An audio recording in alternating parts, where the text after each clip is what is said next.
Good afternoon to everyone. Hello.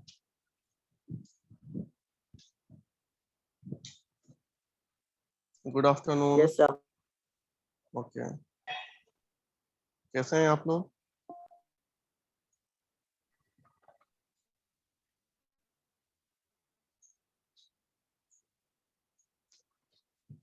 सब ठीक है?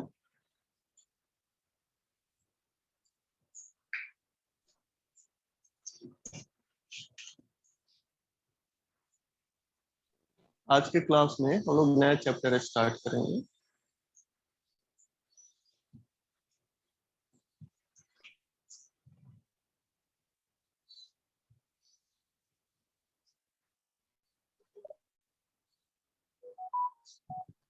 चैप्टर का नाम है moving charges and magnetism.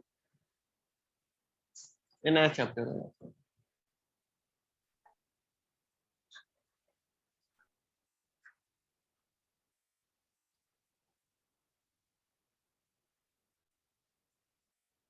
Magnetism NCERT में चैप्टर 4 है। Chapter 4।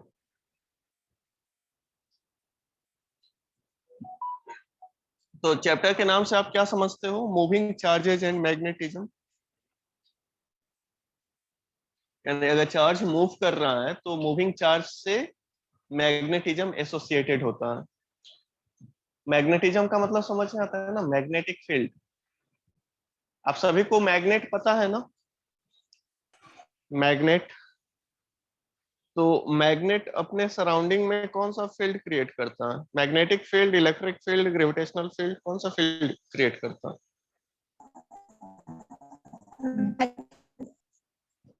Magnetic field.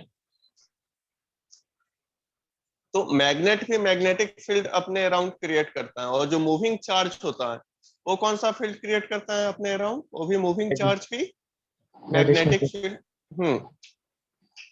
Moving charge भी मैग्नेटिक फील्ड क्रिएट करता है। स्टेशनरी चार्ज कौन सा फील्ड क्रिएट करता है? स्टेशनरी चार्ज इलेक्ट्रिक फील्ड या magnetic field? Electric. Electric field. Okay. तो moving charge produce magnetic field as well as electric field. तो दोनों प्रोड्यूस करता है। इलेक्ट्रिक फील्ड भी प्रोड्यूस करता है, मैग्नेटिक फील्ड भी प्रोड्यूस करता है। तो इस चैप्टर में हम लोग पढ़ेंगे कि चार्ज कैसे, मूविंग चार्ज कैसे मैग्नेटिक फील्ड को प्रोड्यूस करता है, और इसका एप्लीकेशन पढ़ेंगे कि इसका क्या क्या एप्लीकेशन होता है। यानी बेसिकली हम लोग, मूविंग चार्ज मतलब क्या हुआ? करंट। जब भी चार्ज मूव करेगा करंट प्रोड्यूस होगा। तो जो करंट होता है वो मैग्नेटिक फील्ड से कैसे रिलेटेड होता है, यानी जो करंट होता है वो मैग्नेटिक फील्ड को कैसे प्रोड्यूस करता है।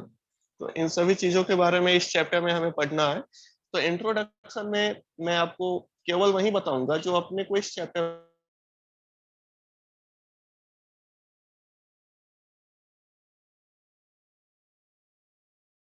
में पढ़ना है। और इस चैप्टर का क्या,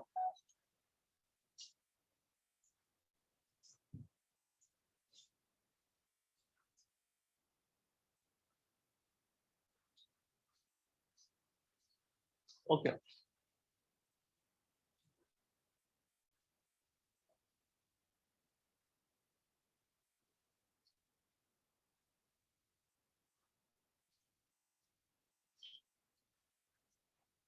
मूविंग, ठीक है, इसको अच्छे से सुनना, क्योंकि इंट्रोडक्शन और आज का जो क्लास होगा ना वो इम्पोर्टेंट क्लास होगा इस चैप्टर के लिए। आज का क्लास आपको समझ में आना चाहिए, तो नेक्स्ट टॉपिक भी आपको समझ में आने लगेगा। मूविंग चार्जेज और करेंट्स प्रोड्यूस्ड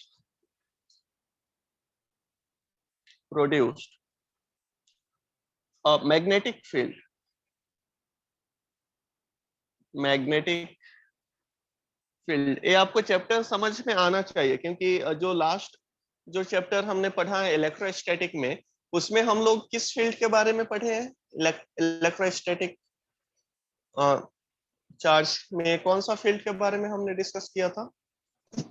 इलेक्ट्रिक फील्ड। हाँ, इस चैप्टर में हम लोग मैग्नेटिक फील्ड को स्टडी करेंगे।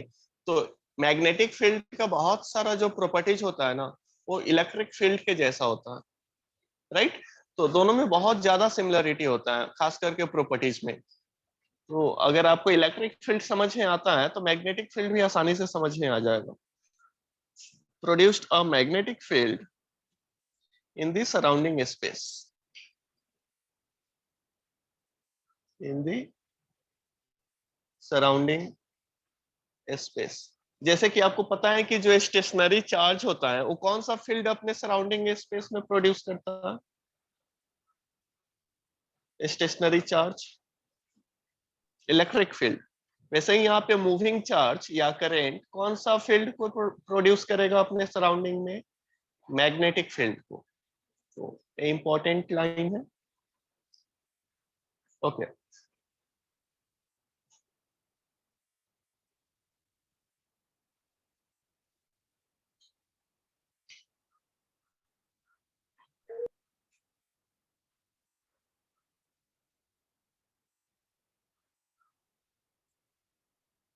देखो ये रिलेशन कहाँ से आया कि moving charge magnetic field produce करता है? इसको सबसे पहले नोटिस किसने किया था?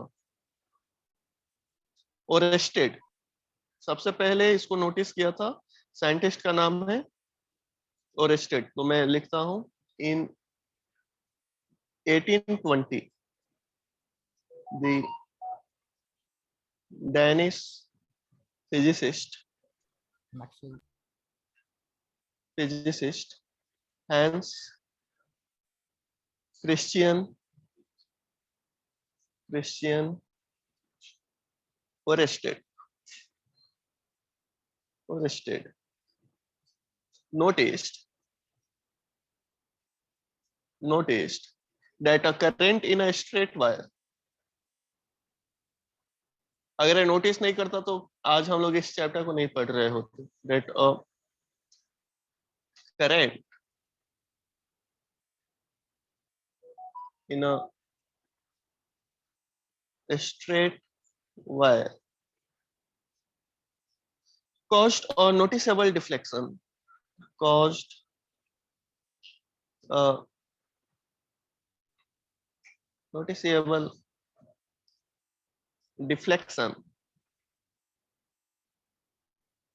deflection in a nearby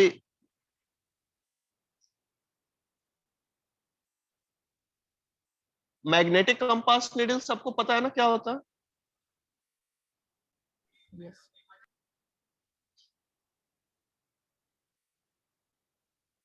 magnetic compass needle. Okay,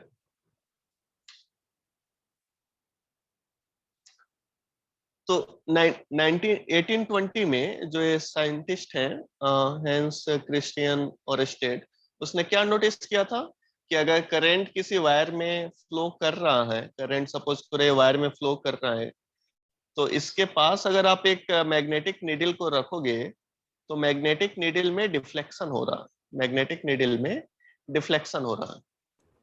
इसने नोटिस किया था इसमें डिफ्लेक्शन हो रहा है। जब इसने करंट के डायरेक्शन को रिवर्स किया तो डिफ्लेक्शन इसको अपोजिट डायरेक्शन में दिखा। जब इसने करंट के डायरेक्शन को रिवर्स किया तो जो डिफ्लेक्शन था, अभी जैसे डिफ्लेक्शन किस में है? क्लॉकवाइज में। जब इसने करंट के डायरेक्शन को चेंज किया तो डिफ्लेक्शन इसको इस मैग्नेटिक नीडल में अपोजिट डायरेक्शन में दिखा। ऐसे अगर इसने करंट के मैग्नीट्यूड को बढ़ाया तो डिफ्लेक्शन भी ज्यादा मिला, करंट के मैग्नीट्यूड को घटाया तो डिफ्लेक्शन कम मिला, करंट के डायरेक्शन को चेंज किया तो डिफ्लेक्शन का डायरेक्शन भी चेंज हो गया। तो ये सब ऑब्जर्वेशन था, एक्सपेरिमेंटल ऑब्जर्वेशन था ये सब। और यहीं से स्टार्ट होता है ये concept moving charge and magnetism. ठीक है,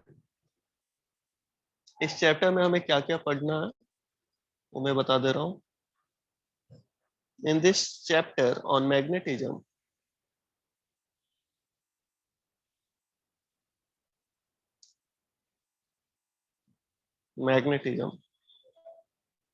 we adopt the, yeah, wait, इस लाइन को लिखाने से पहले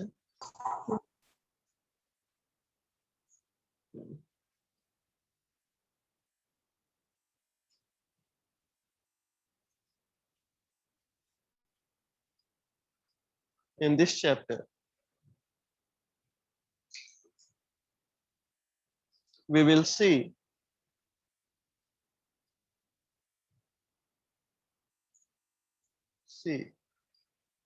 how magnetic field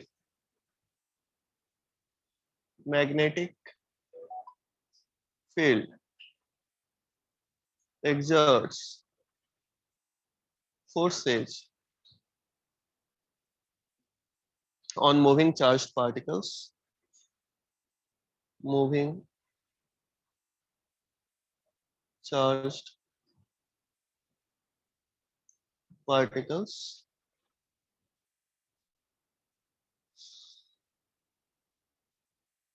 like electrons,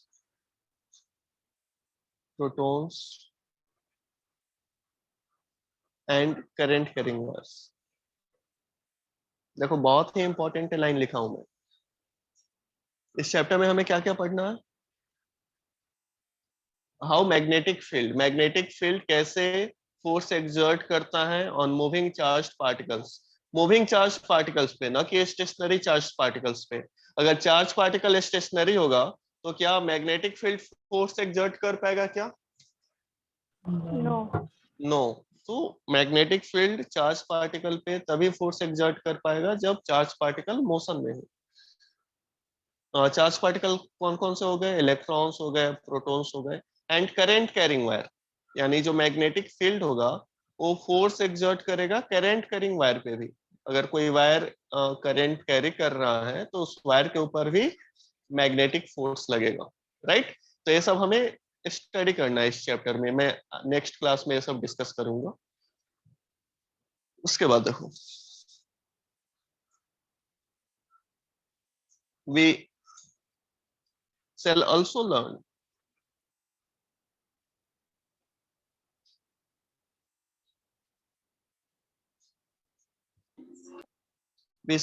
learn how currents produced magnetic fields.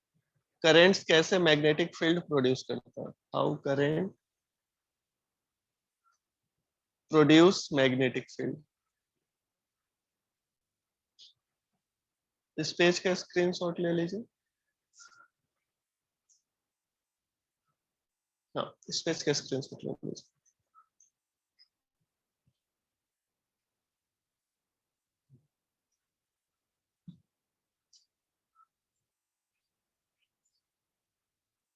Okay,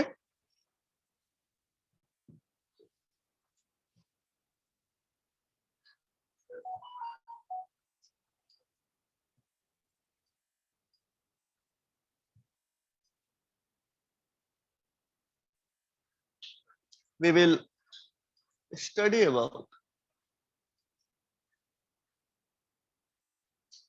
how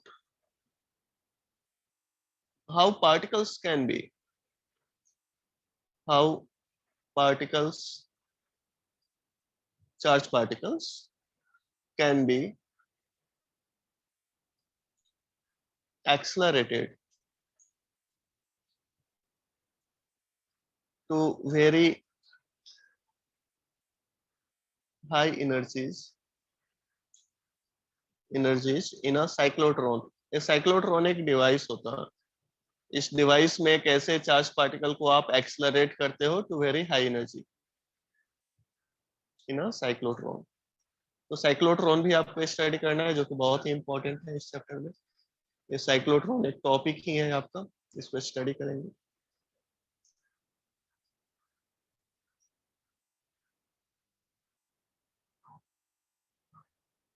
We shall study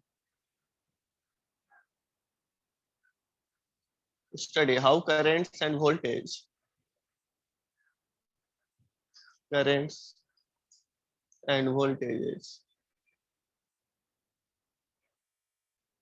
are detected by a galvanometer.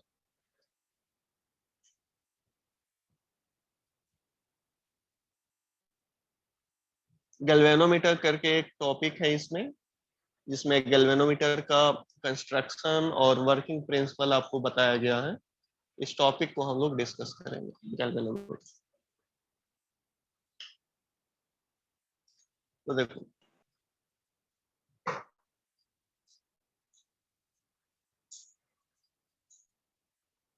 in this chapter on magnetism, we adopt the following convention. We adopt the following convention. क्या convention है जो कि इस chapter में हमें adopt करना है? First one, a current or a field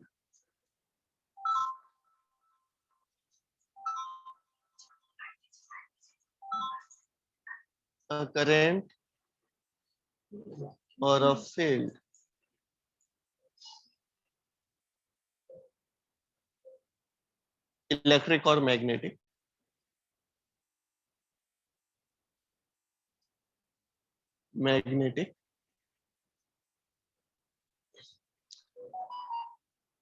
emerging out of the plane of the paper, out of the plane of the paper is depicted by, कौन सा सिंबल से इसको डिपिक्ट करते हैं? और डॉट सिंबल से, राइट? इसका मीनिंग समझ में आया? A current or a field emerging out of the plane of the paper is depicted by a dot. जैसे आप एरो ले लो, तो एरो को अगर आप नोटिस करोगे तो एरो में हेड होता है और टेल होता है, राइट? तो जब हेड आपके तरफ आएगा तो आपको डॉट पॉइंट दिखाई देगा या क्रॉस पॉइंट दिखाई देगा? यहाँ देखो, मैं सिंबल को यहाँ दिखा रहा हूँ। आप यहाँ पे हो, ये आप यहाँ पे हो, आप इस एरो को देख रहे हो, तो आपको यहाँ डॉट दिखाई देगा या क्रॉस दिखाई देगा? क्या दिखाई देगा? डॉट दिखाई देगा। और ये आपका प्लेन ऑफ द पेपर है, this is plane of the paper. इस प्लेन ऑफ द पेपर से आ रहा है, पास हो रहा है, this is plane of the paper.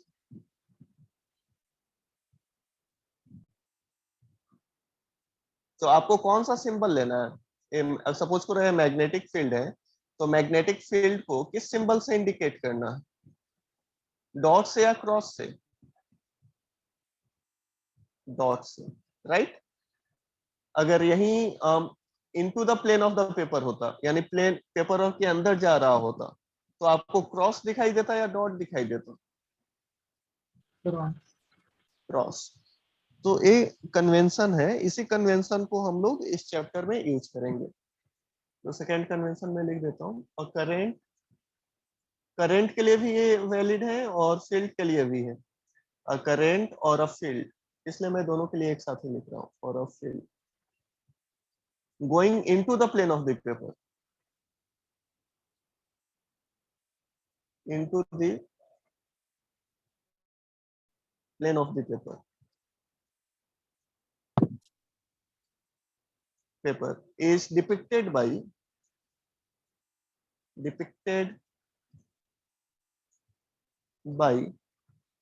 a cross, ऐसा। यानी इसका जो सिंबल होगा वो डॉट दिखाई देगा या क्रॉस दिखाई देगा? ये इसमें प्लेन ऑफ द पेपर में जा रहा है और आप यहाँ पे इसको देख रहे हो, इस एरो को। आपको क्या दिखाई देगा इसका? क्रॉस। क्रॉस दिखाई देगा। हाँ, तो ए इनटू द प्लेन है, इनटू द प्लेन है। A emerging out of the plane है। दिस इज ए प्लेन के अंदर जा रहा है, प्लेन से बाहर निकल रहा। तो इनटू द प्लेन के लिए क्या सिंबल आप यूज करोगे? क्रॉस। Okay, cross. तो अगर ये मैग्नेटिक फील्ड है तो आप मैग्नेटिक फील्ड को कैसे लिखोगे? बी, सिंबल यहाँ पे लगाओगे क्रॉस। क्रॉस इंडिकेट करेगा इनटू द प्लेन। ओके, तो इस सिंबल को हमें यूज करना है। चलो ठीक है, इंट्रोडक्शन पार्ट कंप्लीट हुआ। अब इसमें हमें जो जो टॉपिक पढ़ना है उसको मैं स्टार्ट करता हूँ। तो आप स्क्रीनशॉट ले लो यहाँ तक।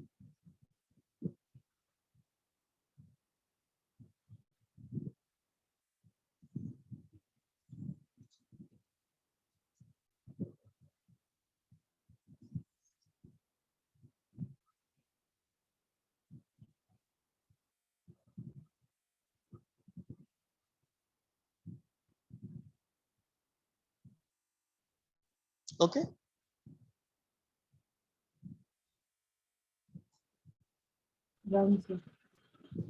ठीक है।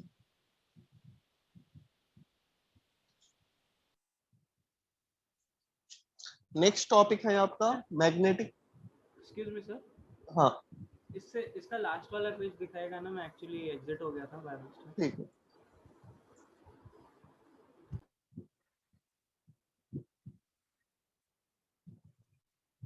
Thank you sir. Okay,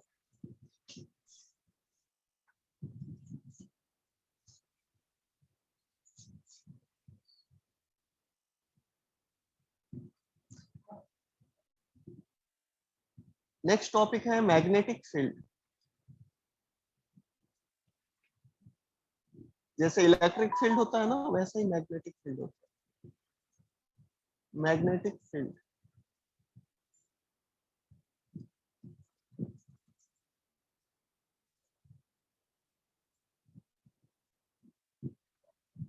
okay. Magnetic field होता क्या है? एनीवन?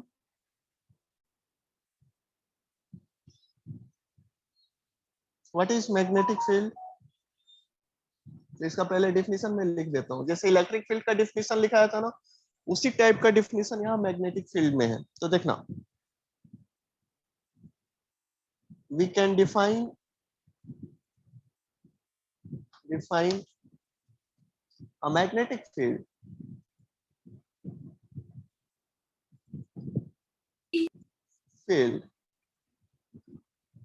B vector, इसका symbol B vector at some point in a space। Space मतलब 1D 2D या 3D? 3 डायमेंशन। हाँ, in terms of the magnetic force, in terms of the magnetic force FB vector, FB in terms of the magnetic force FB, the field exerts on a charged particle. The field exerts on a charged particle moving with a velocity v। moving with, मैं इसका meaning समझाऊंगा। Velocity v which we call the test object। इसको हम लोग test object भी बोलते हैं।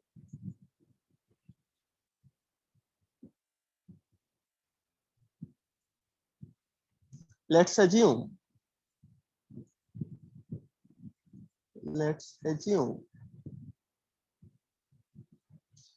No electric और ग्रेविटेशनल फील्ड, नो इलेक्ट्रिक, और हमें क्या एज्यूम करना है कि ना ही कोई इलेक्ट्रिक फील्ड है ना ही कोई ग्रेविटेशनल फील्ड है. Gravitational field are present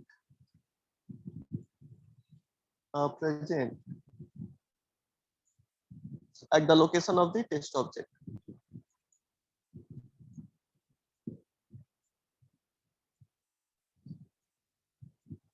The test. Okay. देखो मैं लिखा क्या हूं, इसका मीनिंग समझ लो. We can define a magnetic field at some point in space in terms of the magnetic force. In terms of the magnetic force, the field exerts on a charged particle moving with a velocity v, which we call the test object, right? जैसे कि अगर कोई charge particle magnetic field में move कर रहा है तो उस चार्ज पार्टिकल के ऊपर मैग्नेटिक फोर्स लगेगा. तो अगर मैग्नेटिक फोर्स ज्यादा लगेगा चार्ज पार्टिकल के ऊपर, यानी तो आप क्या बोल सकते हो कि उस पॉइंट पे जो मैग्नेटिक फील्ड का स्ट्रेंथ है वो भी ज्यादा है. अगर कम लगेगा तो आप क्या बोलोगे कि उस पॉइंट पे मैग्नेटिक फील्ड का स्ट्रेंथ कम है, राइट? तो देखो यहाँ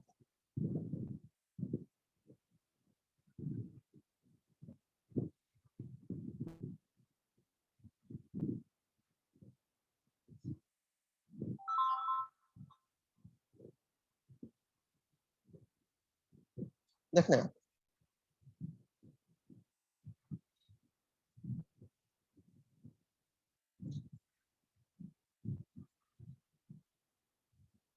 experiments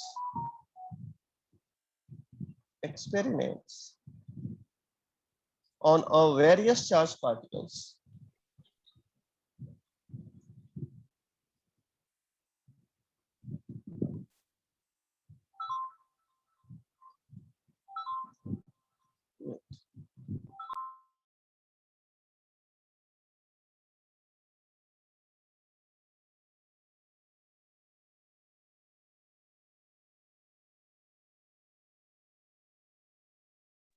देखो, experiments on a various charged particle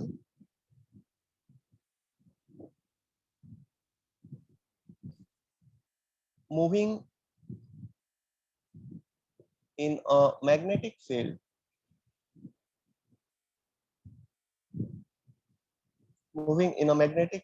give the following result. Give the following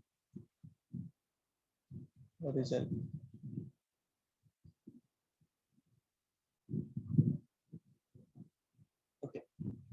इसको एक्चुअली में हम लोग एक्सपेरिमेंट करके और जो भी रिजल्ट आया है उसको नोट डाउन हम लोग किए हुए हैं. क्या एक्सपेरिमेंट था कि अगर कोई चार्ज पार्टिकल मैग्नेटिक फील्ड में मूव कर रहा है तो उसके ऊपर मैग्नेटिक फोर्स लगेगा. तो जो मैग्नेटिक फोर्स होगा वो किस किस फैक्टर पे डिपेंड करेगा. तो इसको एक्सपेरिमेंट किया गया है और जो भी ऑब्जर्वेशन था इस एक्सपेरिमेंट का उसको हम लोग पॉइंट वाइज में नोट में इसको देखेंगे. तो देखो फर्स्ट पॉइंट में लिख रहा हूँ.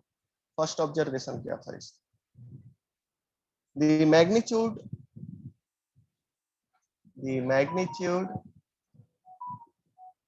Fv of the magnetic force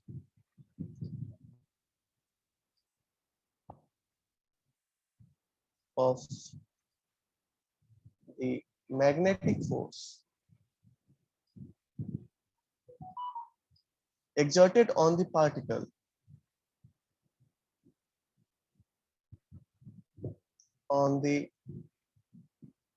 particle is proportional to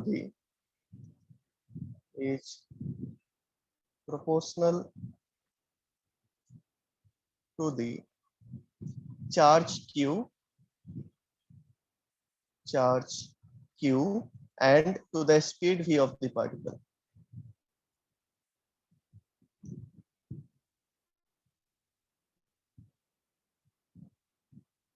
particle.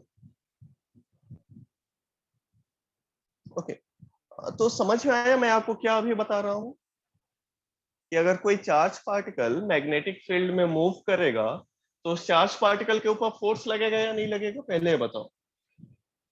जो भी यहाँ पे मैं लगेगा, तो जो फोर्स लगेगा वो किस किस फैक्टर पे डिपेंड करेगा। तो उसको एक्सपेरिमेंटली कुछ फैक्टर्स था जिसको हमने फिगर आउट किया और उस फैक्टर्स को पॉइंट वाइज में उसको नोट किया। तो फर्स्ट पॉइंट क्या था, जो मैग्नीट्यूड था मैग्नेटिक फोर्स का that is exerted on the charge particle, वो किसके प्रोपोर्शनल था, चार्ज क्यू के और स्पीड ऑफ द पार्टिकल के। इसका मीनिंग क्या हुआ कि अगर ज्यादा मैग्नीट्यूड का चार्ज होगा तो ज्यादा फोर्स लगेगा, कम का मैग्नीट्यूड ऑफ चार्ज होगा तो कम फोर्स लगेगा, ज्यादा स्पीड होगा तो ज्यादा फोर्स लग रहा है, कम स्पीड है तो कम फोर्स लग रहा है। तो ये फर्स्ट ऑब्जर्वेशन था। सेकेंड ऑब्जर्वेशन क्या था, आप इसका स्क्रीनशॉट ले लो। देखो यहाँ पे मैं लिखा हूँ एक्सपेरिमेंट्स, ये थ्योरेटिकल नहीं है, एक्सपेरिमेंटल है ऑब्जर्वेशन। स्क्रीनशॉट ले लिए हैं?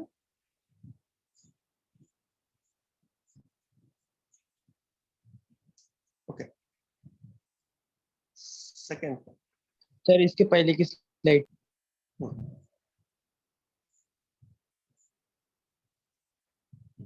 नहीं इसके पहले की।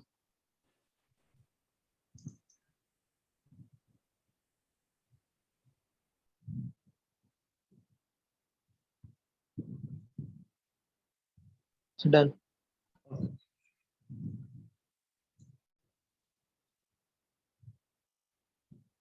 सेकेंड ऑब्जर्वेशन है इसको,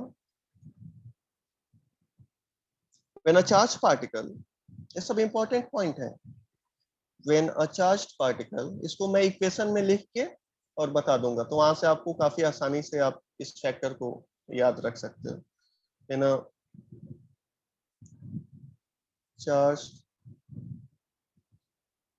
particle move parallel to the magnetic field vector, move parallel to the magnetic field vector,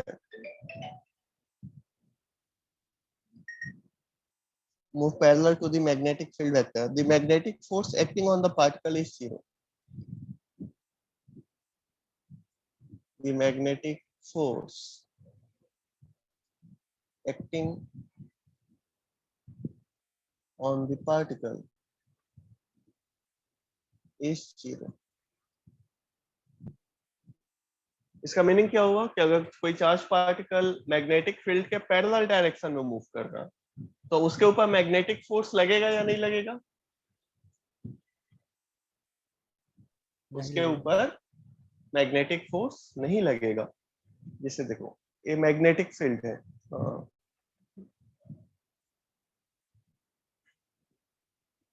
ये सपोज करो कि ये आपका मैग्नेटिक फील्ड है और इसी के डायरेक्शन में चार्ज पार्टिकल मूव कर रहा है, सेम डायरेक्शन में चार्ज पार्टिकल मूव कर रहा है, तो इसमें फोर्स कितना लगेगा, what is the force acting on this charge particle, magnetic force. इस पे मैग्नेटिक फोर्स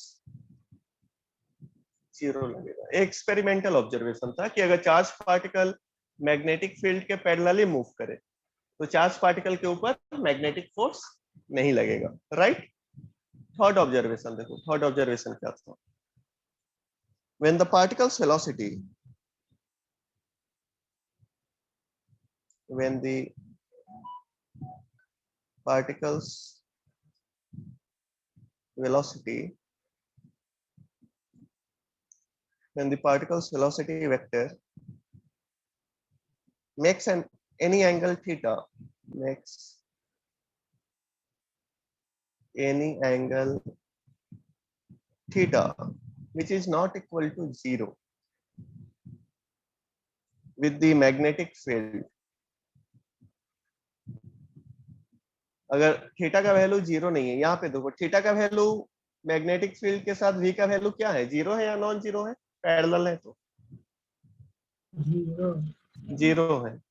थर्ड ऑब्जर्वेशन में अगर थीटा का वैल्यू जीरो नहीं होता द मैग्नेटिक फील्ड, यहाँ पे थीटा का वैल्यू जीरो हो, 0 डिग्री। यहाँ पे थीटा का वैल्यू 0 डिग्री नहीं है थर्ड ऑब्जर्वेशन में। With the magnetic field, the magnetic force, the magnetic force acts in a direction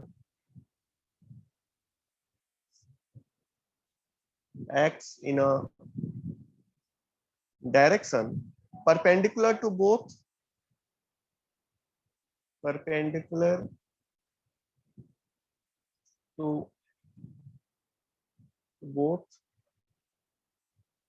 v vector and b vector, दोनों के परपेंडिकुलर डायरेक्शन में लग रहा है, v vector and b vector, that is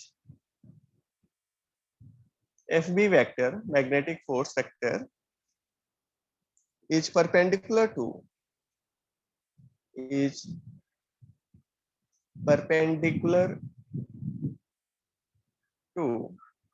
the plane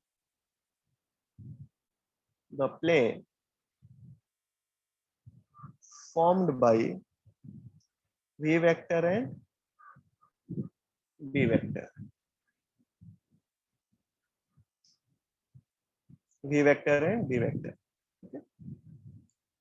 तो क्या third observation है अपने पास? when the particle's velocity makes any angle which is not equal to 0 with the magnetic field, the magnetic force acts in a direction perpendicular to both v and b. Fb is perpendicular to the plane formed by v vector and b vector. तो इसका देखो, इसका meaning यही हुआ, suppose करो ये v vector है और a आपका सपोज करो b वेक्टर है, तो यहाँ पे एंगल क्या है? सपोज करो v और b के बीच का एंगल क्या है? थीटा है, राइट? और एक किस प्लेन में है? सपोज करो ये आपका xy प्लेन में है। कौन सा प्लेन है ये जो यहाँ पे प्लेन है? कौन सा प्लेन है ये? x एक्सिस और ये y एक्सिस। ये कौन सा प्लेन है? xy plane. तो जो मैग्नेटिक फोर्स लगेगा इस चार्ज के ऊपर, वो किस डायरेक्शन में होगा? वो z एक्सिस के डायरेक्शन में होगा, आपका z एक्सिस है। ये परपेंडिकुलर टू द प्लेन होगा, this is perpendicular to the plane, it is z axis is perpendicular to the plane. ये समझ में आया सभी को क्या कहना चाह रहा है? ओके जो वेलोसिटी है और जो मैग्नेटिक फील्ड है, चार्ज का जो वेलोसिटी और जो मैग्नेटिक फील्ड है, वो कितना एंगल बना रहा है? दोनों वेलोसिटी एंड मैग्नेटिक फील्ड एक दूसरे से थीटा एंगल बना रहा है। और कौन से प्लेन में है velocity of the charge particle and magnetic field? कौन से प्लेन में है? XY प्लेन में है। तो जो फोर्स लगेगा, जो मैग्नेटिक फोर्स लगेगा चार्ज के ऊपर, वो XY प्लेन के परपेंडिकुलर डायरेक्शन में लगेगा। तो XY प्लेन का परपेंडिकुलर डायरेक्शन क्या हुआ? Z axis, right? Z axis ही हुआ ना परपेंडिकुलर डायरेक्शन। तो Z एक्सिस के डायरेक्शन में मैग्नेटिक फोर्स लगेगा, FB लगेगा। तो यही कह रहा है आपका ये वाला line. When the particle's velocity makes any angle theta which is not equal to 0 with the magnetic field, the magnetic force acts in a direction perpendicular to both V and B. जैसे आप क्या करो, notebook लो, notebook का एक plane ले लो, plane of the paper ले लो, यानी एक पेज ले लो। तो पेज हो गया, प्लेन हो गया, और उस प्लेन में आप दो डायरेक्शन दिखाओ, एक फील्ड का, मैग्नेटिक फील्ड का, और एक वेलोसिटी का। तो दोनों के बीच का एंगल थीटा दिखाओ। तो उस प्लेन के परपेंडिकुलर डायरेक्शन में जो फोर्स होगा, उसी फोर्स को आप क्या बोलोगे? मैग्नेटिक फोर्स, जो कि जेड एक्सिस के डायरेक्शन में होगा। अगर आपका प्लेन XY में है तो जो फोर्स लगेगा वो जेड एक्सिस में लगेगा। ये समझ में आया? Perpendicular to the plane, perpendicular to the plane, in the plane, समझ में आता है ना सबको ये लैंग्वेज क्या होता है? यस हाँ, जैसे देखो इसको आसान भाषा में मैं आपको समझा रहा हूँ। जैसे आपका फ्लोर है, फ्लोर, तो फ्लोर पे अगर आप लेट जाओ, फ्लोर आपका प्लेन हुआ, जो फ्लोर होता है, तो प्लेन हुआ आपका, तो अगर आप फ्लोर पे लेट जाओगे, सो जाओगे, तो आप इन द प्लेन हो या परपेंडिकुलर टू द प्लेन हो? In the in the plane हो। और उसी पे अगर आप खड़े हो जाओ फ्लोर पे, तो perpendicular to the plane, right? समझ में आया सभी को? तो वैसे ही यहाँ पे है, जो चार्ज पार्टिकल है और जो मैग्नेटिक फील्ड है वो प्लेन में है, इन द प्लेन है, एक्स वाई प्लेन है। तो इसके ऊपर जो फोर्स लग रहा है, मैग्नेटिक फोर्स, वो परपेंडिकुलर टू द प्लेन लग रहा है। बस यही लाइन लिखा हुआ।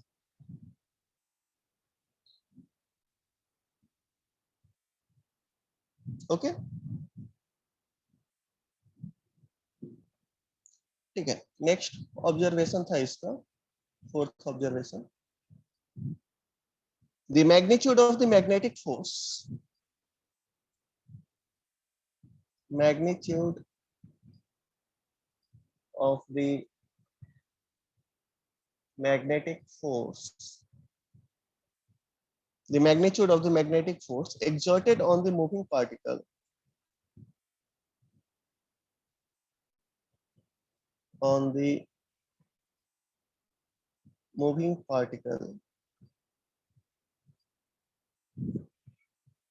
is proportional to sin theta. Is proportional to sin theta.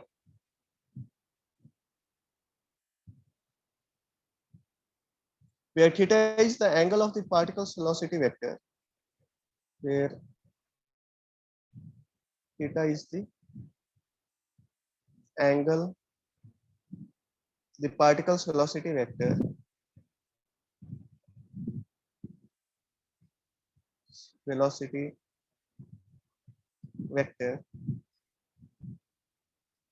makes with the direction of d. Makes with the direction of d. Okay.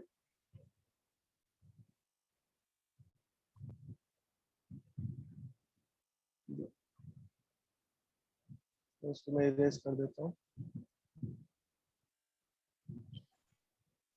Theta is the angle between velocity vector and magnetic field vector. ऐसे लिखते हैं।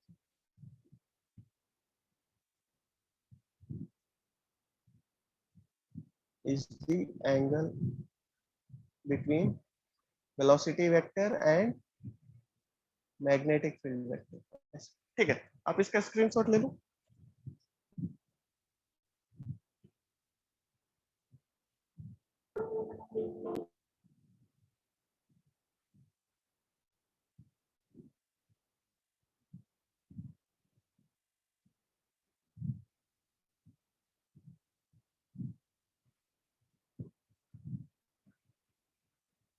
Okay, ले लिया screenshot. Yes sir. देखो जो observation हमने लिखा है, 4 ऑब्जर्वेशन, इसको आप समराइज करके एक सिंपल सा मैथमेटिकल फॉर्म में लिख सकते हो। और अगर वो मैथमेटिकल फॉर्म याद है तो ये ऑब्जर्वेशन आप खुद से भी लिख सकते हो लैंग्वेज बनाकर। क्या है उसको कैसे लिखेंगे समराइज करके? तो we can summarise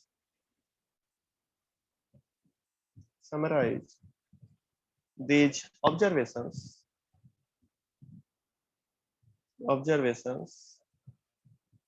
by writing the magnetic force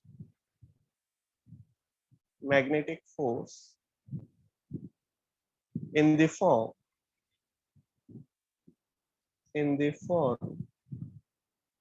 क्या है form? Magnetic force is equal to Q V cross B vector. तो इस फॉर्म में आप लिखोगे, क्योंकि मैं आपको बताया था ना कि जो मैग्नेटिक फोर्स होता है, फर्स्ट ऑब्जर्वेशन क्या था? Magnetic force exerted on the particle is proportional to charge and speed of the particle, right? तो Q और V के डायरेक्टली प्रोपोर्शनल है, Q एंड V के डायरेक्टली प्रोपोर्शनल है। उसके बाद क्या ऑब्जर्वेशन था कि अगर थीटा 0 है तो मैग्नेटिक फोर्स नहीं लगेगा।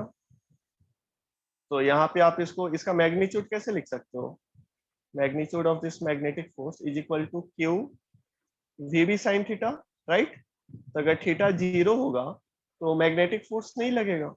थीटा अगर 0 होगा तो मैग्नेटिक फोर्स नहीं लगेगा। थर्ड ऑब्जर्वेशन क्या था? When the particle velocity makes an any angle theta which is not equal to 0 with the magnetic field, the magnetic force acts in a direction perpendicular to both v vector and b vector। हाँ, तो यहाँ पे जो आप ये line लिखे हो perpendicular to both v vector and b vector, यहाँ से क्रॉस प्रोडक्ट आया है, यहाँ से क्रॉस प्रोडक्ट का कॉन्सेप्ट आया है। तो q v cross b vector, v vector cross b vector. Okay, तो ये थर्ड ऑब्जर्वेशन से आप लिखते हो v vector cross b vector. Fourth observation क्या था? The magnitude of the magnetic force exerted on the moving particle is proportional to sin theta। तो definitely sin theta के प्रोपोर्शनल है, डेफिनेटली sin theta के प्रोपोर्शनल है। तो ये हो गया आपका मैग्नेटिक फोर्स के बारे में कि अगर कोई चार्ज पार्टिकल मैग्नेटिक फील्ड में मूव करेगा तो उसमें मैग्नेटिक फोर्स लगेगा। And what is the magnitude of that magnetic force acting on that charge particle? Q VB sin theta. और इसका डायरेक्शन हम लोग कैसे फाइंड आउट करेंगे? By right hand rule. तो जिसको हमें बताना है, तो इसका कंक्लूजन मैं लिख देता हूं यहाँ पे। बस एक ए लाइन याद रख लोगे, बाकी सब भूल भी जाओगे तो कोई फर्क नहीं पड़ता। एक कंक्लूजन ध्यान में रखना। When a charge particle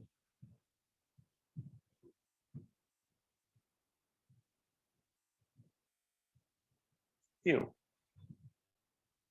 moves with velocity v in a magnetic field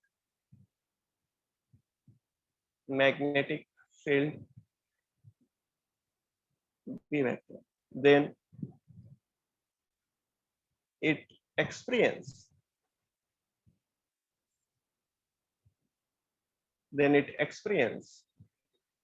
कौन सा force? Magnetic force, magnetic force. और उस मैग्नेटिक फोर्स का मैग्नीट्यूड क्या होगा? The magnitude of this magnetic force, magnetic force FB is equal to Q VB sin theta। Direction कैसे निकालेंगे? The direction of this magnetic force, the direction of this magnetic force is obtained by right hand rules। Right hand. एक conclusion बस ध्यान में रख लेना और इस इक्वेशन को ध्यान में रखना। देखो जो इंपॉर्टेंट है वो मैं मार्क कर दे रहा हूँ, इसको याद रखना, बहुत इंपॉर्टेंट है इस वाले एक्सप्रेशन। और ये मैग्नीट्यूड, मैग्नीट्यूड क्या है? मैग्नेटिक फोर्स का Q VB sin थीटा, इसको याद रखना। अगर आपको ये इक्वेशन याद है तो आप लैंग्वेज में खुद से बना के लिख सकते हो, लैंग्वेज में कुछ नहीं। क्या स्क्रीनशॉट ले लिए इस पेज का?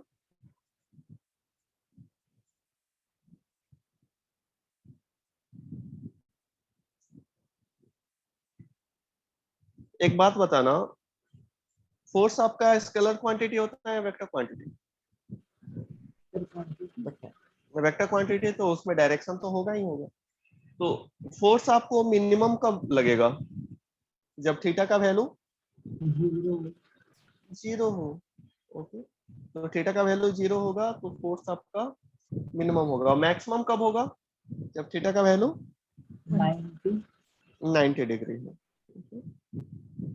90 डिग्री तो 180 से 70। क्या 180 पे? हाँ 180 पे भी जीरो हो जाएगा ना, साइन 180 का वैल्यू जीरो ही होता है, राइट?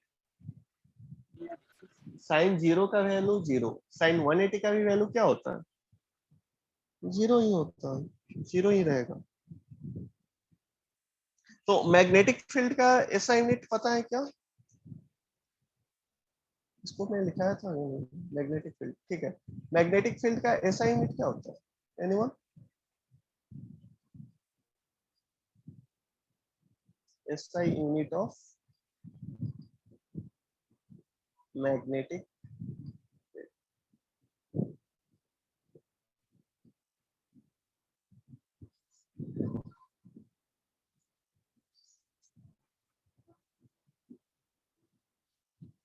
इसका SI यूनिट होता है टेस्ला। टेस्ला कंपनी का नाम सुने हो क्या?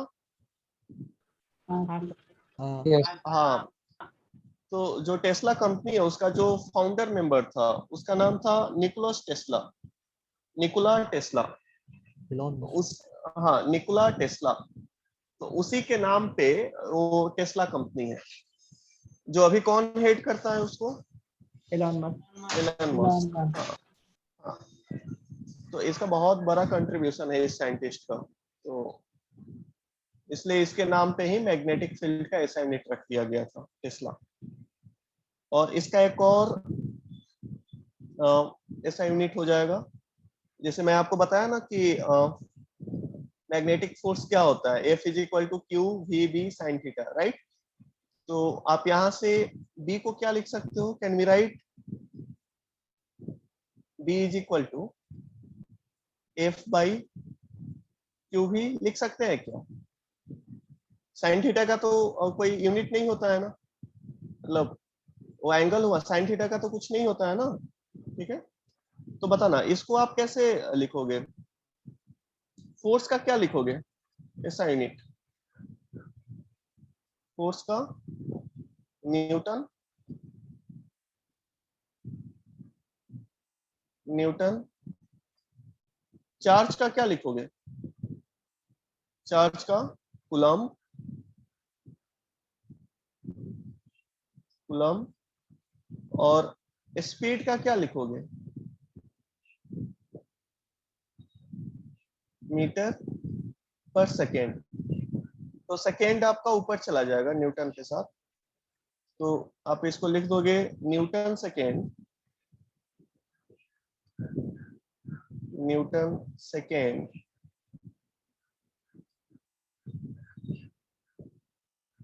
पर यूनिट कूलम मीटर, कूलम। ये हो गया आपका असाइनमेंट। और इतना बड़ा नाम ना लेके आप सिंपली इसको क्या बोल देते? टेस्ला। ओके, तो इसका दो दो यूनिट है, जो आपको आसान लगे उसको यूज करो। टेस्ला भी बोल सकते हैं, न्यूटन सेकेंड पर कूलम मीटर भी बोल सकते हैं। ओके, तो एक CGS यूनिट भी होता है जो कि हम लोग यूज करते हैं, ऑफ मैग्नेटिक फील्ड।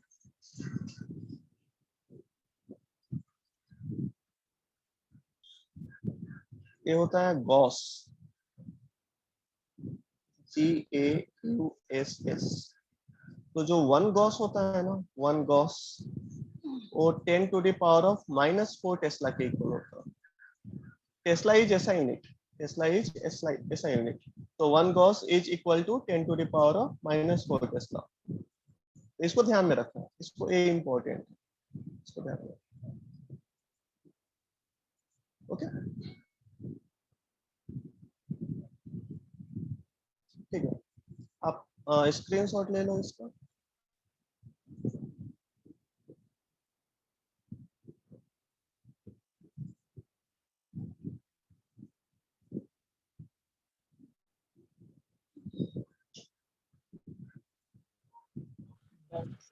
तो Okay? इसके पहले की स्लाइड पर हाँ,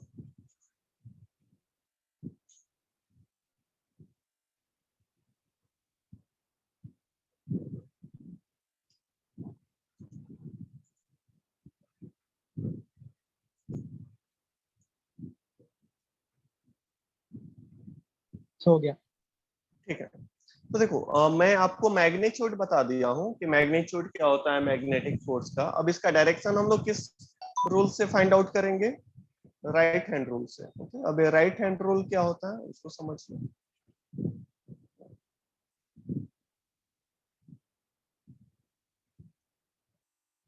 right hand rules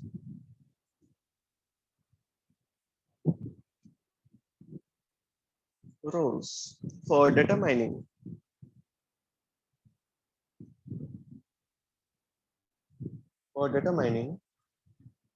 the direction of the magnetic force, the direction of the magnetic force acting on a moving charged particle, acting on a moving charged particle, charged particle.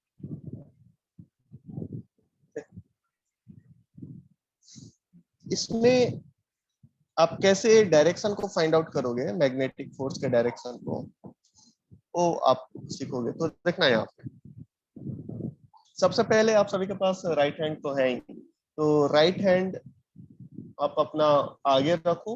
Right hand जिसमें तीनों उंगली को आप perpendicular रखना, तीनों उंगली को perpendicular रखना, कुछ ऐसे। ये थंब हो गया,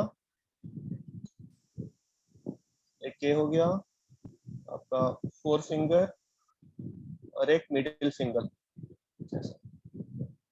ये तीनों एक दूसरे के परपेंडिकुलर है। ऐसे किए क्या आप लोग? हाँ। ओके, थंब को ऊपर की तरफ,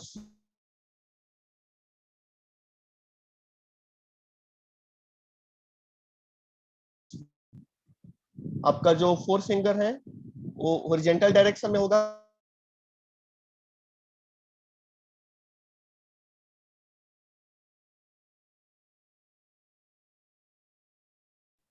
बोला।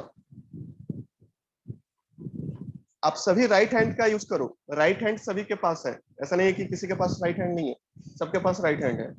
तो आप थंब को वर्टिकल डायरेक्शन में पॉइंट आउट करो, वर्टिकल डायरेक्शन में, फोर फिंगर को हॉरिजॉन्टल डायरेक्शन में, और मिडिल फिंगर को लेफ्ट के डायरेक्शन में। सबका ऐसा ही हो रहा है, बोलना, या किसी का कुछ और बन जा रहा है?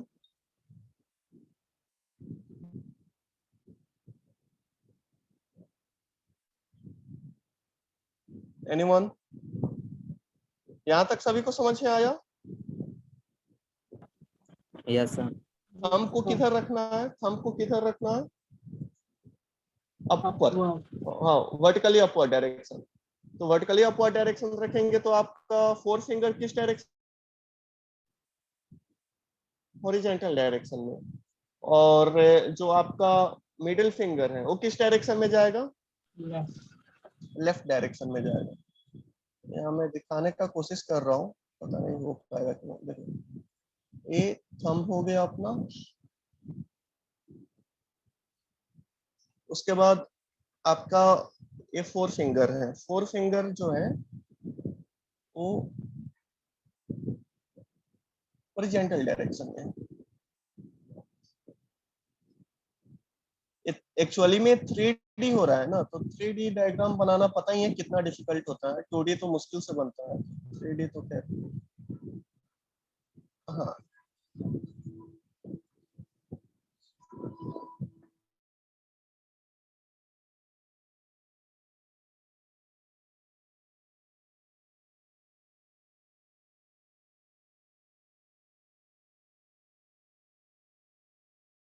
ये थंब है,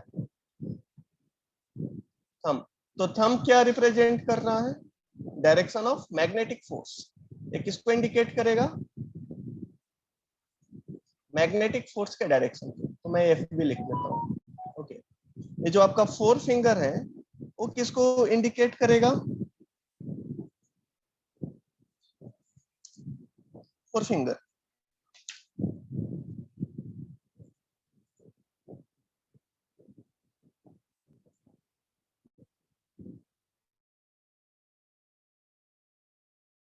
देखना,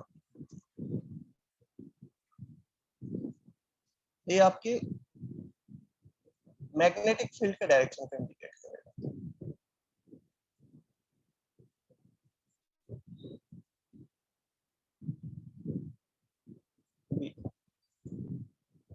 और जो मिडिल फिंगर है वो वेलोसिटी को इंडिकेट करेगा। वेलोसिटी।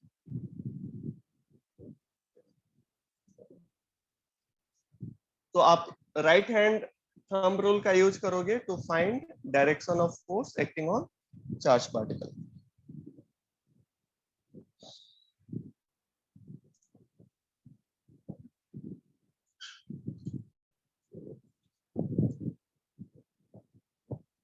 इसको मैं लैंग्वेज में लिख देता हूँ।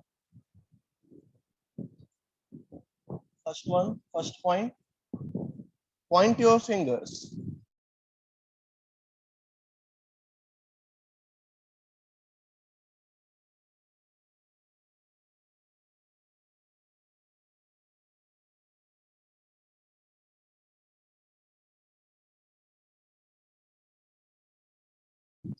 We vector. पहले आपको फिंगर्स को किस डायरेक्शन में रखना है? वी वेक्टर के डायरेक्शन में, जिस डायरेक्शन में मोशन हो रहा है। And then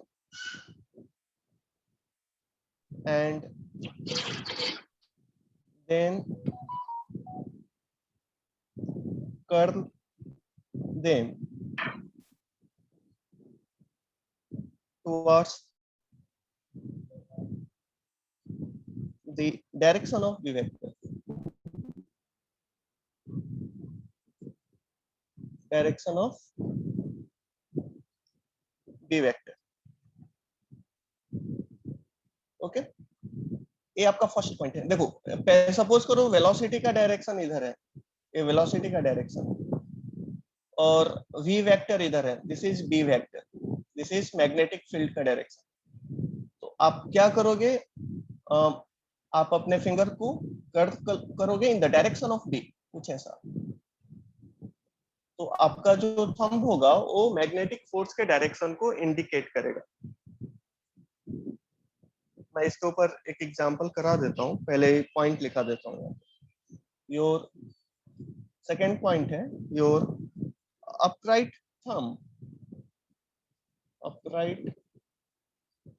thumb shows the direction of the magnetic force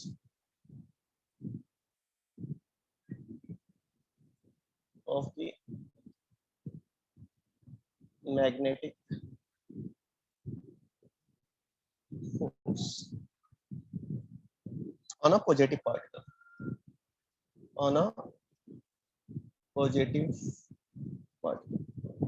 देखो इसका क्या मीनिंग हुआ। जैसे सपोज करो ये प्लेन है, कौन सा प्लेन है? कौन सा प्लेन ले ले? XY plane. This is our XY plane. XY plane है, इसमें मैं आपको वेलोसिटी दिखा देता हूँ प्लेन में, और मैग्नेटिक फील्ड दिखा देता हूँ, मैग्नेटिक फील्ड। इन दोनों के बीच का एंगल क्या है? थीटा। ये प्लेन में वेलोसिटी ऑफ द पार्टिकल है, मैग्नेटिक फील्ड है। कितना एंगल बना रहा है velocity of the particle magnetic field से? थीटा एंगल बना रहा है। तो इसके ऊपर जो मैग्नेटिक फोर्स लगेगा वो डेफिनेटली जेड एक्सिस के तरफ लगेगा, क्योंकि XY प्लेन है। तो XY प्लेन का परपेंडिकुलर डायरेक्शन क्या होता है? XY प्लेन का परपेंडिकुलर डायरेक्शन क्या होता है? Z axis. हाँ, तो आप वो पॉजिटिव जेड एक्सिस होगा या निगेटिव जेड एक्सिस होगा, कैसे डिसाइड करेंगे? तो आप क्या करोगे? v वेक्टर को बी वेक्टर की तरफ लेकर आओगे। देखो आप अपना राइट हैंड लो और अपने फिंगर को बेंड करो। किस डायरेक्शन में बेंड करो? वी से बी की तरफ, वेलोसिटी से मैग्नेटिक फील्ड के डायरेक्शन की तरफ उसको कल करो, उसको बेंड करो। तो आपका थंब ऊपर की तरफ इसमें पॉइंट आउट होगा या नीचे की तरफ पॉइंट आउट होगा? बताना। थंब का डायरेक्शन यहाँ ऊपर होगा या नीचे होगा? ऊपर। ऊपर होगा। ऊपर होगा यानी पॉजिटिव जेड एक्सिस होगा या नेगेटिव जेड एक्सिस होगा? पॉजिटिव। पॉजिटिव जेड एक्सिस होगा। इनटू द प्लेन होगा या आउटसाइड द प्लेन होगा? प्लेन से बाहर आता हुआ दिखाई देगा आपको या प्लेन के अंदर जाता हुआ दिखाई देगा? बोलो।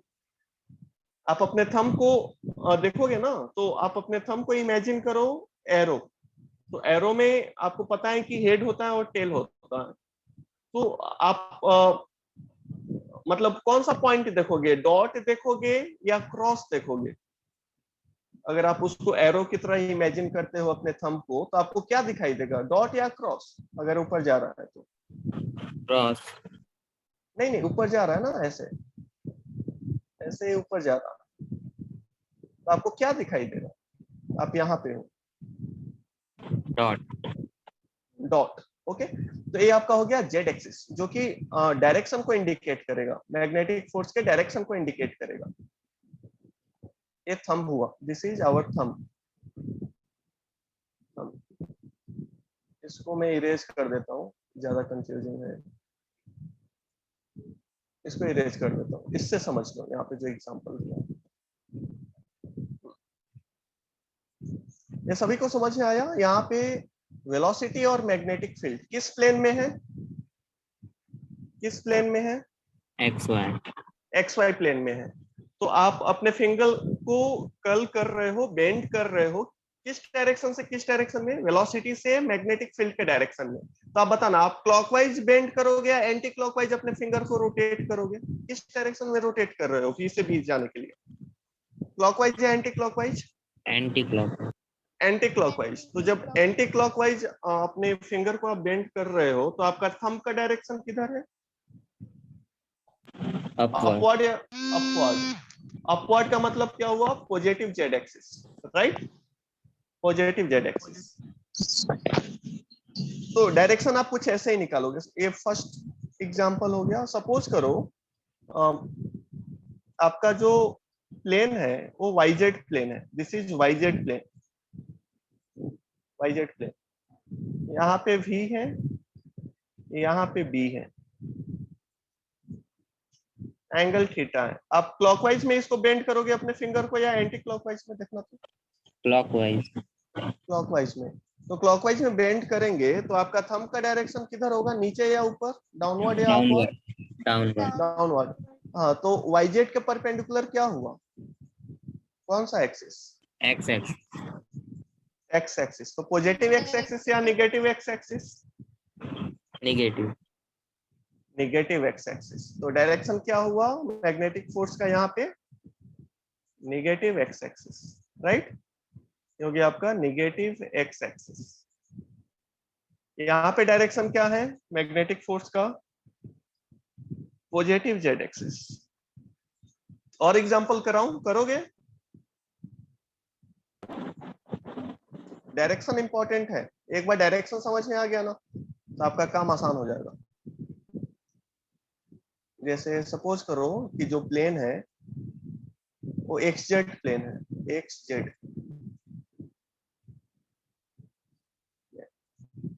वेलोसिटी और या मैग्नेटिक फील्ड ले लो, इधर वेलोसिटी ले लो, एंगल थीटा। आप अपने फिंगर को V से B की तरफ ले जा रहे हो, किस डायरेक्शन में? क्लॉकवाइज या anti clockwise?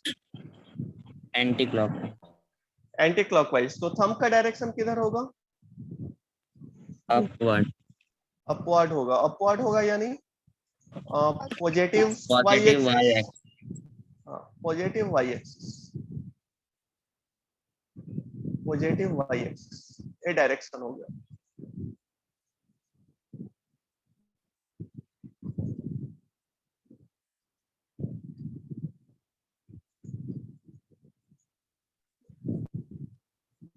YZ plane, V इधर है, V ऐसा कुछ दे रखा है, एंगल थीटा है। डायरेक्शन क्या होगा मैग्नेटिक फोर्स का, बताना क्या डायरेक्शन है? Clockwise. नहीं, क्लॉकवाइज तो आप बेंड करोगे अपने फिंगर को, क्लॉकवाइज बेंड करोगे तो आपका थंब किस डायरेक्शन में पॉइंट आउट होगा, नीचे या ऊपर? Downward. डाउनवर्ड। डाउनवर्ड मतलब कौन सा एक्सिस होगा, ये वाईजेड प्लेन है, कौन सा एक्सिस Negative होगा? x-axis. Negative axis.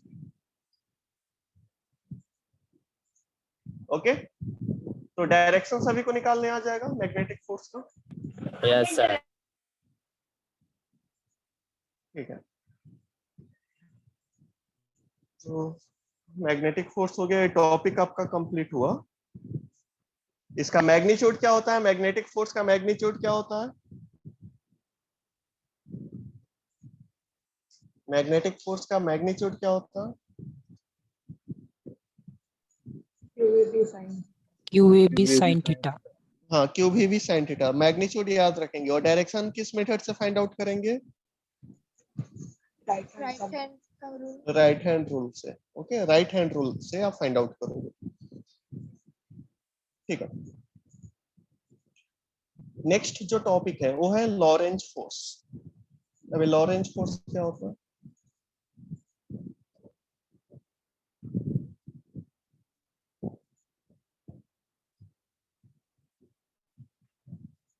Lorentz force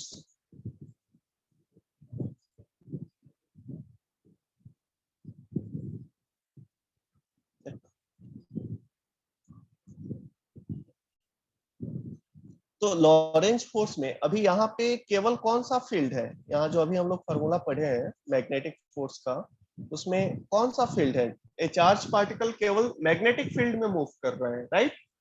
केवल मैग्नेटिक फील्ड है।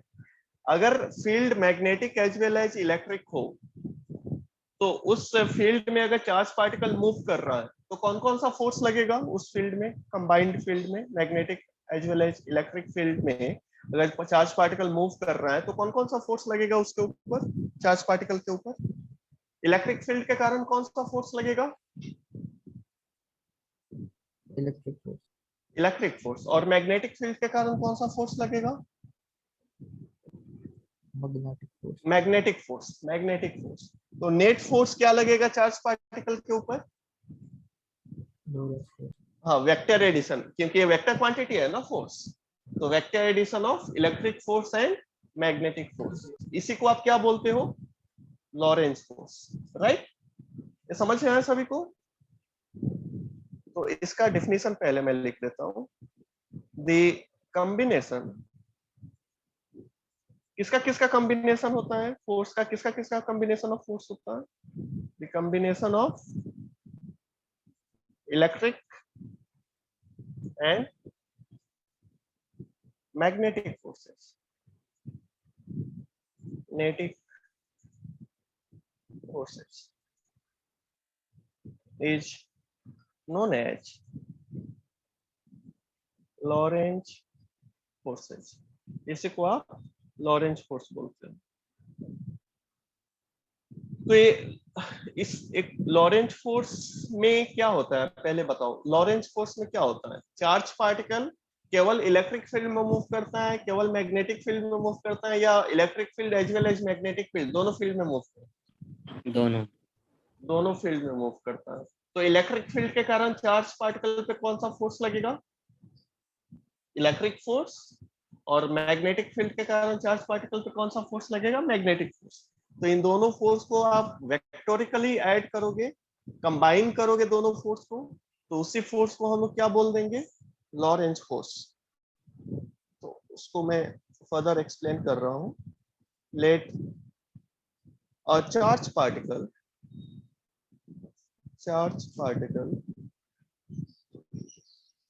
moves in a magnetic field, moves in a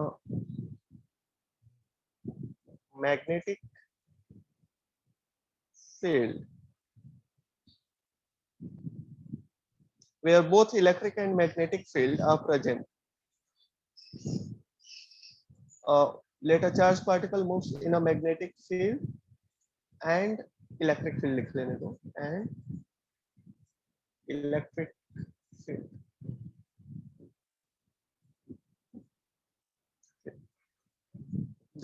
then net force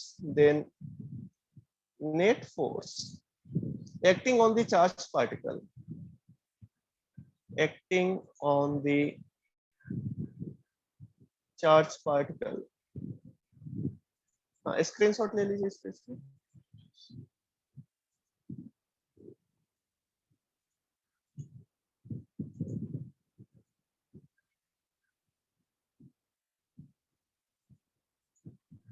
ले लिए?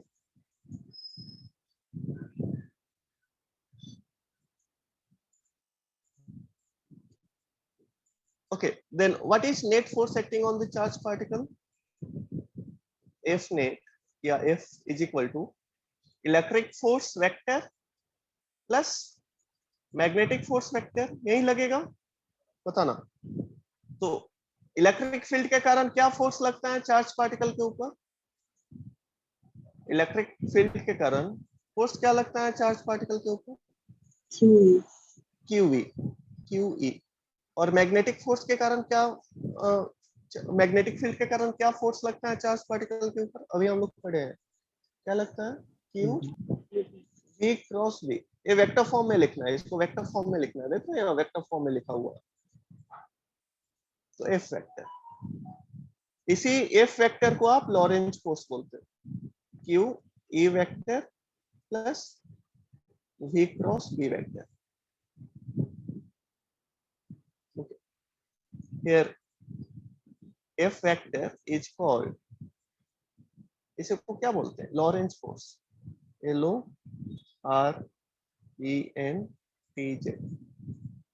Lorentz force.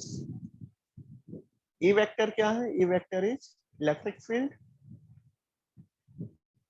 Field, V vector is velocity of charge particle. पता ना, जो चार्ज, जो electric force होता है वो क्या पार्टिकल के वेलोसिटी पे डिपेंड करता है क्या?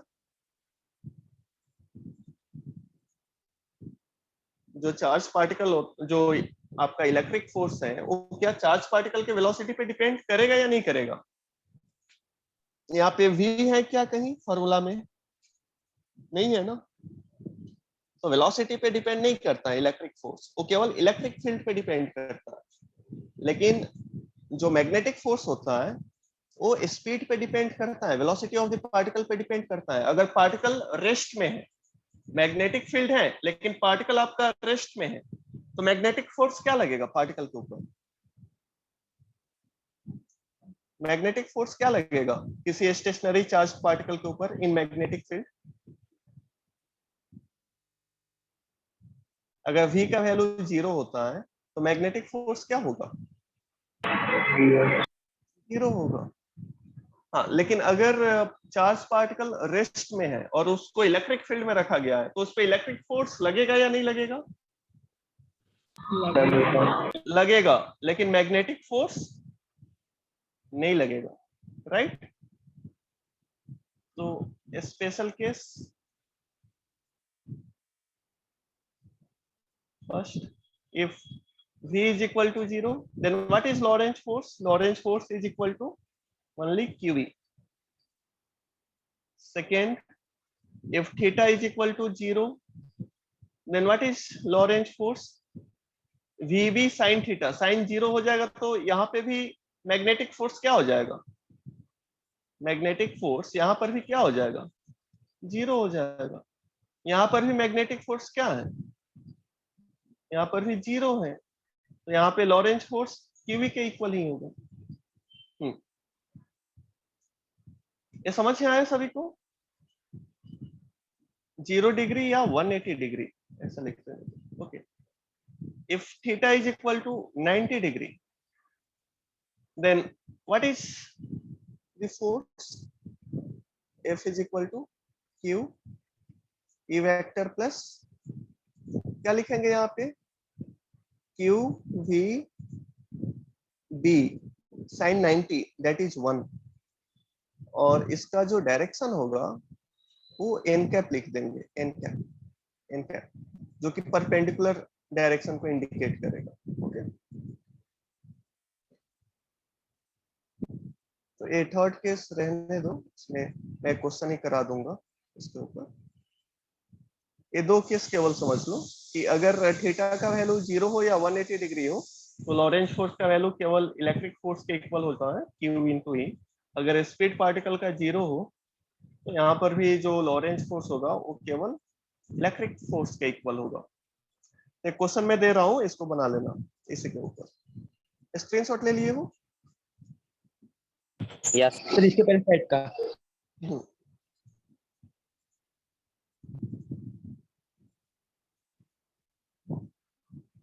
ठीक है, क्वेश्चन देख लो।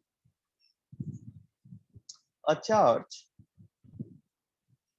Q is equal to -4 microcoulomb has an instantaneous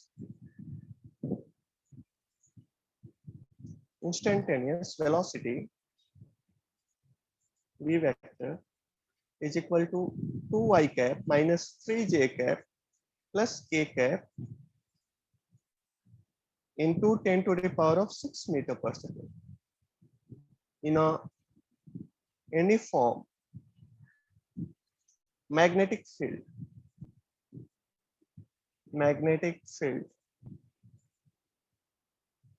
B vector is equal to 2i cap plus 5j cap minus 3k cap into 10 to the power of minus 2 Tesla. What is the force on the charge? What is the force on the charge? ये आप solve करोगे?